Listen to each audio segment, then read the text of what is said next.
The Trump administration has been erasing the accomplishments of women and people of color in a way by taking down articles about them from government websites, including articles about a Coloradan who was the first woman to fly with the Air Force Thunderbirds.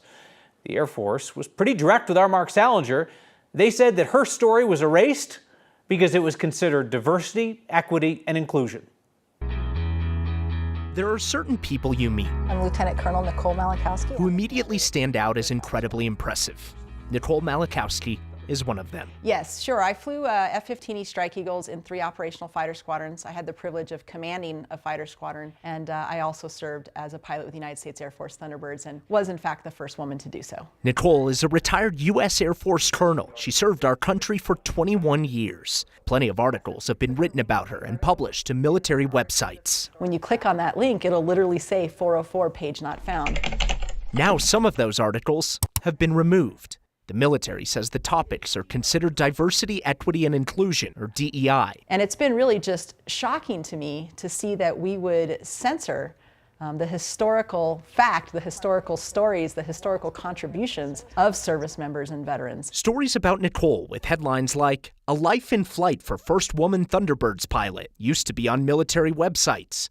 Now they've been taken down. An Air Force public affairs team called me today to say they were removed in compliance with President Trump's directives to remove DE&I content. There was indeed a time when women and minorities could not serve in our military. There was indeed a time when women and minorities could not, fly aircraft in defense of their country. And so for us to act like those barriers never happened or those barriers were never broken is to completely ignore our history. Nicole says other female aviators have experienced the same thing. I can't believe something like this is happening in the country whose uniform I wore. Now she's questioning why her accomplishments can no longer be celebrated by the military she served. For us to turn around and say you're good enough to serve but not good enough to be remembered is a complete slap in the face.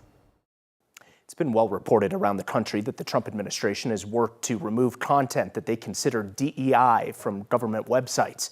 The Air Force Public Affairs team didn't hesitate to tell me that's the reason that these articles about Nicole were purged. They say they're following the president's directive, Kyle. It's interesting. There has been public pushback on this. You saw it when they took down articles about Jackie Robinson, Which have now been replaced, it's our understanding. And those have gone back up. But for somebody like her, who obviously has great accomplishments but is not a household name, this is the kind of stuff that can just vanish into the ether. And that's why she's speaking out, because she wants to keep these stories alive. She's not doing it, she says, because she wants more people to know her story in particular, but she says that these stories inspire others. That young girl who wants to be a pilot that sees this government website and says, I can do that because she did. Mark Salinger, thank you.